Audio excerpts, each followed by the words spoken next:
Next colour అండి light green అన్నమాట. So మీకు కనిపిస్తున్న కలరే complete thread work bridal wear lehengas అండి. సో జార్జెట్ షిమ్మర్లో ఉంటుంది. ఫ్యాబ్రిక్ వచ్చేసి కలర్ కాంబినేషన్ అయితే చాలా డిఫరెంట్గా, చాలా లైట్గా, చాలా బాగున్నాయి అన్నమాట.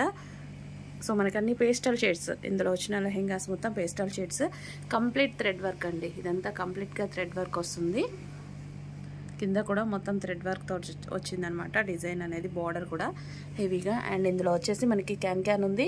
అండ్ లోపల కూడా ఇది వచ్చేసి క్యాన్ పట్టీ, లైనింగ్కి కూడా క్యాన్ పట్టీ ఇచ్చారు, పైన దానికి కూడా క్యాన్ పట్టీ ఇచ్చారు. సో ఇది వచ్చేసి దుపట్టా చూద్దాం ఒకసారి మనం. దుపట్టా కలర్ కాంబినేషన్ కూడా చాలా బాగుంది కదా. 2 కలర్ కాంబినేషన్ చాలా బాగా ఇచ్చారు అన్నీ. సో పేస్టల్ షేడ్స్లో ఇచ్చారనమాట. సో ఈ విధంగా ఉంటుంది.